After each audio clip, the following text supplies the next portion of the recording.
Assalamualaikum warahmatullahi wabarakatuh. Ketemu lagi di channel YouTube saya. Gimana kabarnya? Mudah-mudahan semuanya dalam keadaan sehat. Buat yang baru pertama kali ketemu dengan channel ini, perkenalkan, saya Zuli Sikawati, saya apoteker akademisi dari Fakultas Farmasi Universitas Gadjah Mada. Dan kalau yang belum lihat vlog saya sebelumnya, silahkan cari aja Zuli Sikawati channel. Nah, sekarang pada vlog ini saya mau cerita tentang satu obat baru yang lagi viral dan banyak ditanyakan orang. Sudah ada beberapa orang yang bertanya dan juga ditanya wartawan, apa sih obat ini dan sebagainya. Nah, namanya adalah Molnupiravir. Pengen tahu? Pengen tahu banget atau pengen tahu aja? Oke. Silahkan teruskan nonton channel ini ya. Apa sih obat Molnupiravir ini? Ya, kalau namanya ada afir gitu di belakangnya ya, kira-kira itu adalah hubungannya dengan virus ya atau antiviral ya. Pernah dengar kan ada oseltamivir, ada favipiravir begitu ya, remdesivir ya. Jadi itu adalah obat-obat yang digunakan untuk antivirus. Demikian juga molnupiravir. Nah, molnupiravir ini adalah obat yang sedang dikembangkan. Awalnya dikembangkan oleh suatu universitas ya, Emory University, yang kemudian bekerja sama dengan suatu industri farmasi besar ya di Amerika yaitu Merck, yang kemudian mereka bekerja sama dan mengembangkan obat ini. Obat ini saat ini sudah diujikan di uji klinik fase 3 ya. Barusan beberapa hari yang lalu memang dari Merck sendiri mengumumkan hasil uji kliniknya, walaupun itu baru hasil interim ya, jadi hasil istilahnya hasil sementara dari uji klinik karena uji kliniknya sendiri belum selesai. Memang hasilnya cukup promising begitu ya. Nanti setelah ini akan saya jelaskan ya dengan paparan.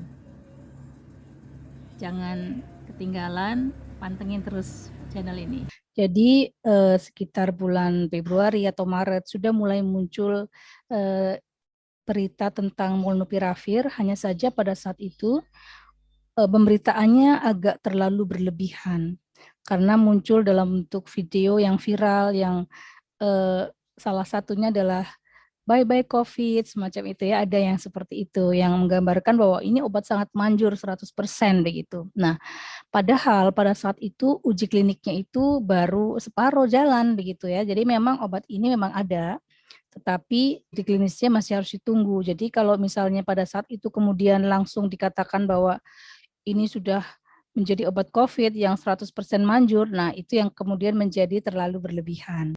Ya, jadi tidak kurang pada saat itu pernah sampai dimuat ya, ini sekitar bulan September di lamannya Kominfo, itu juga disebutkan bahwa ada disinformasi bahwa obat COVID Molnupiravir sudah bisa digunakan pada bulan September 2021. Itu adalah hoax.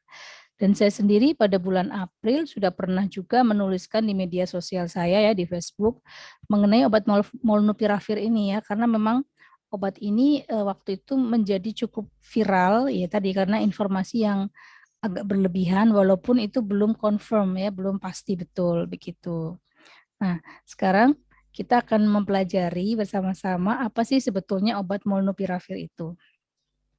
Jadi Molnupiravir adalah salah satu obat antivirus juga yang dikembangkan oleh Emory University dari lembaganya yang namanya Institute for Drug Discovery ya, dalam rangka penemuan obat untuk Venezuelan equine encephalitis virus. Jadi itu adalah tadinya untuk virus yang lain begitu. Namun ketika ada COVID, maka kemudian obat ini diarahkan untuk mengatasi COVID. Ya, secara mekanisme obat ini sendiri merupakan suatu analog dari nukleosida sitidin yang kemudian dia bisa menyusup ke rantai RNA sehingga dia bisa menghambat sintesis RNA virus melalui penghambatan suatu enzim yang disebut RDRP ini, yaitu RNA dependent RNA polymerase. Uji kliniknya yang pertama fase 1 sudah dilakukan pada tahun 2019 dan diujikan untuk COVID dan ternyata cukup potensial. Dia memiliki potensi antiviral untuk SARS-CoV-2 baik in vitro maupun in vivo.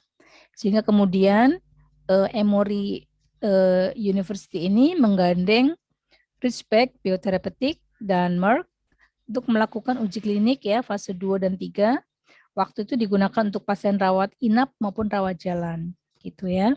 Nah, namun untuk hasil yang pasien rawat inap ternyata hasilnya tidak terlalu bagus.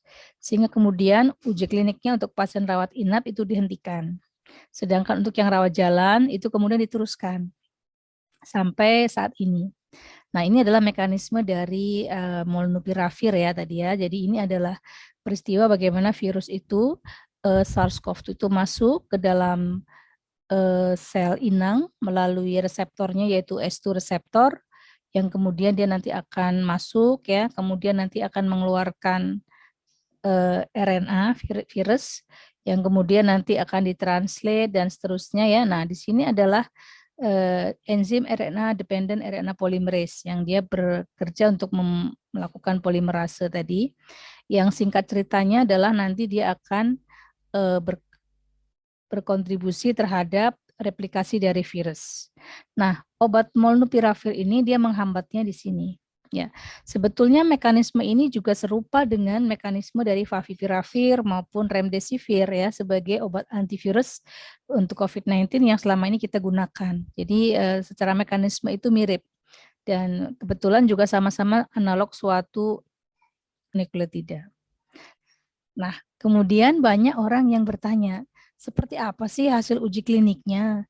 Atau seperti apa sih pelaksanaan uji kliniknya kok sekarang kelihatannya hasilnya sangat menjanjikan begitu. Ya. Jadi bagaimana sih uji klinik dari obat molnupiravir ini dan bagaimana hasilnya? Ya, seperti ini. Jadi uji klinik dari obat molnupiravir atau sering disebut sebagai MK4482 adalah seperti ini. Informasi ini kita peroleh dari lamannya clinicaltrials.gov ya yang merupakan website untuk pendaftaran dari berbagai uji klinik ya.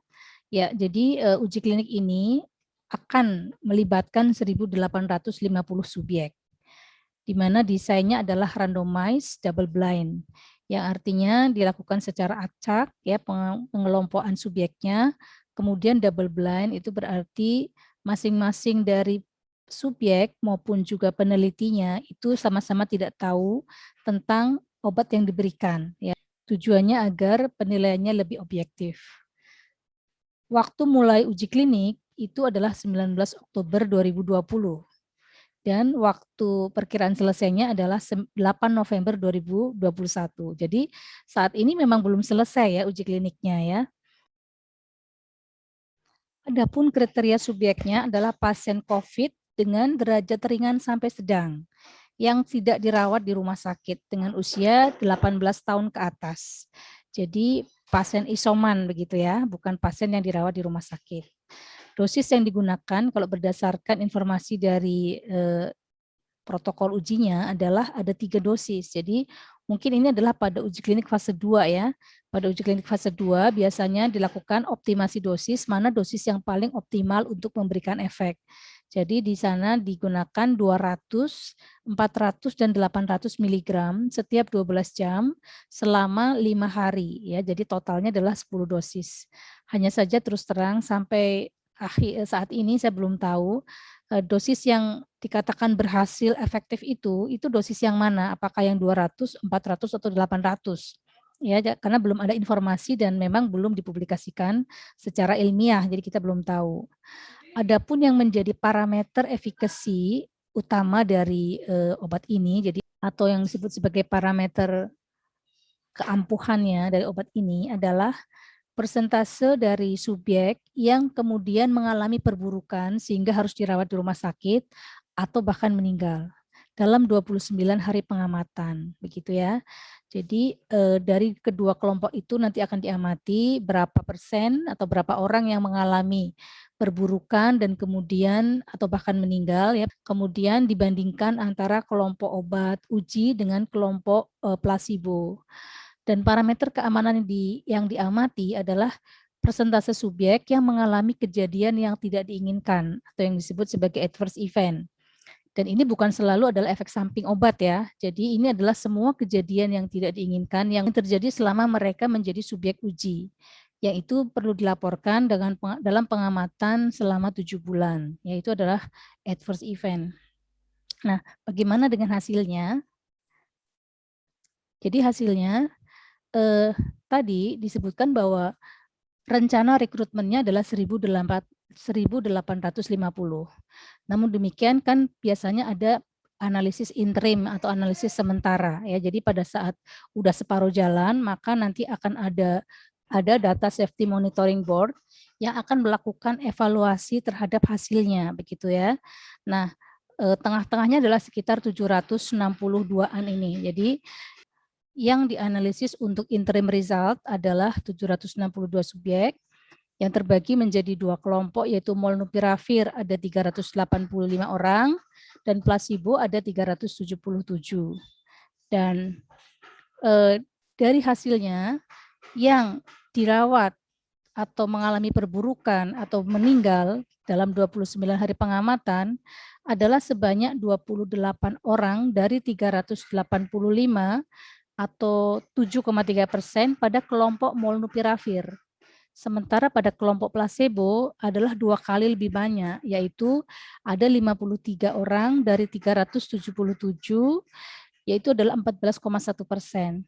Nah, 7,3 ke 14 itu kan berarti 50% ya.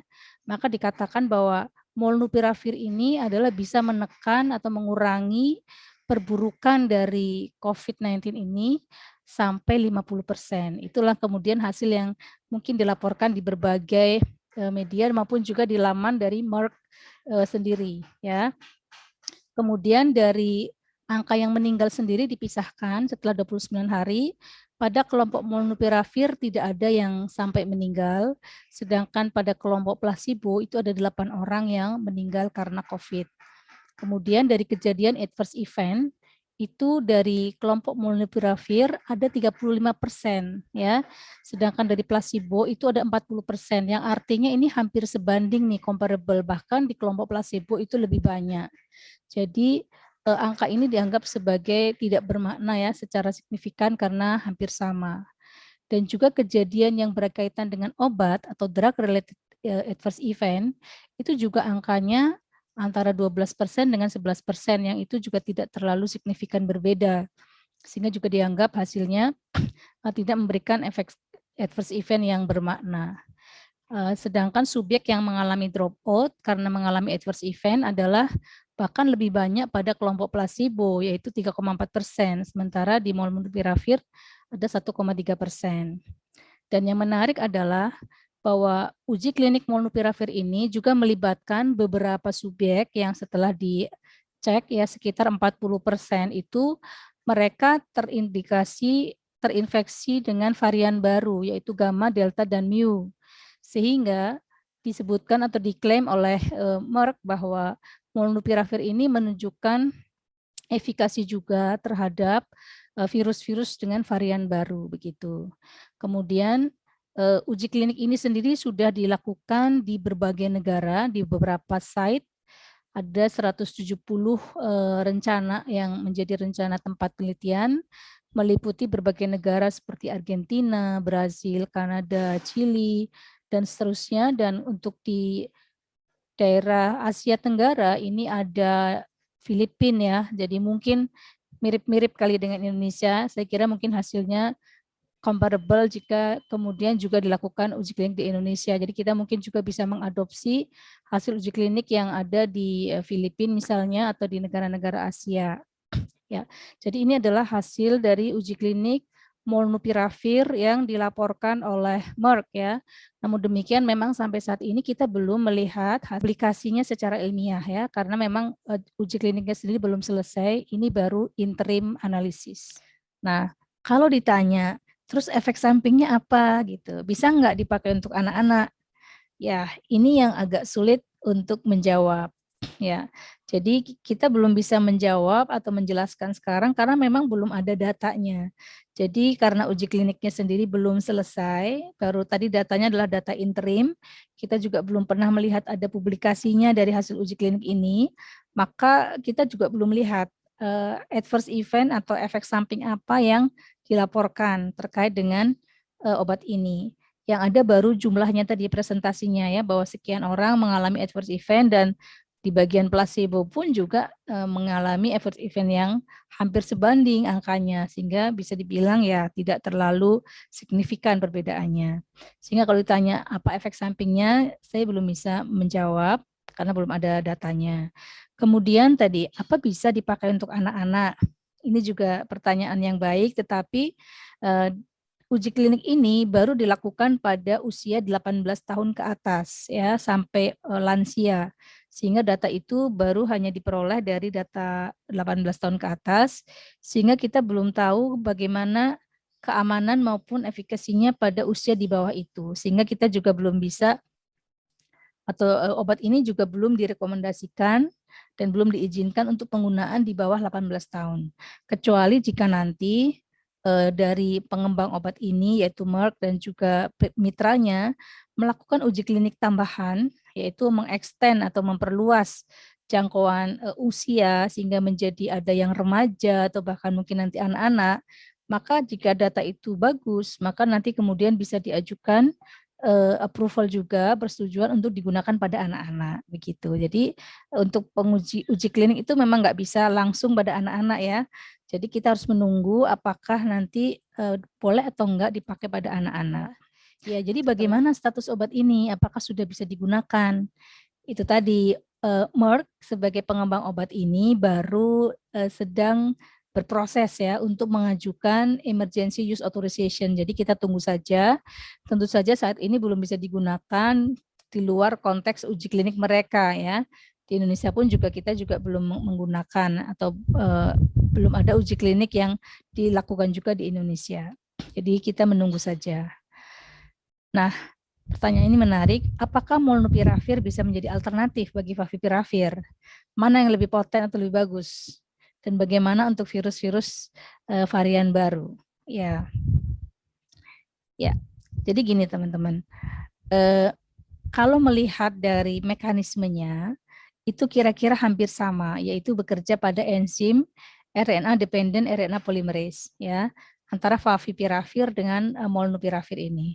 Mereka juga sama-sama suatu analog dari nukleotida. Kemudian secara penggunaannya juga menggunakan per oral ya atau diminum ya. Jadi itu mirip dengan favipiravir juga. Sehingga kita bisa mengekspek atau mengharap bahwa nanti akan bisa menjadi alternatif bagi favipiravir begitu. Dan kalau ditanyakan mana yang lebih poten, saya belum bisa menjawab karena memang tidak ada penelitian head to head atau yang membandingkan secara langsung antara efikasinya favipiravir dengan molnupiravir pada kondisi yang sama. Jadi kalau kondisinya beda kita nggak bisa membandingkan dong, ya kan? Dan uji kliniknya masih dilakukan secara terpisah ya. Jadi kita nggak bisa langsung mengatakan mana yang lebih poten ya. Tetapi sebagai alternatif saya sendiri optimis ya. Jadi seperti ini ya. Molnupiravir adalah suatu prodrug nukleoside, favipiravir juga ya. Jadi nanti cara kerjanya juga hampir sama ya, dan itu sama juga dengan remdesivir ya. Remdesivir juga bekerja pada tempat yang sama. Hanya remdesivir itu secara obatnya digunakan secara secara intravena ya, jadi harus disuntikan. Jadi itu nggak mungkin digunakan di rumah. Sedangkan favipiravir dan molnupiravir ini adalah obat yang diminum ya, jadi itu bisa digunakan pada saat kondisi isoman misalnya begitu. Ya, jadi begitu ya teman-teman penjelasan tentang obat yang lagi viral yaitu molnupiravir. Oke, demikian tadi cerita saya tentang obat baru atau kandidat obat baru untuk COVID-19 yaitu molnupiravir. Nah, sekarang silahkan komen di sini ya, di bawah sini. Kira-kira saya perlu cerita apa lagi ya, nanti akan saya coba cerita dan sharing lagi sama teman-teman di vlog saya berikutnya. Terima kasih sudah menonton, sampai ketemu di vlog saya berikutnya. Assalamualaikum warahmatullahi wabarakatuh.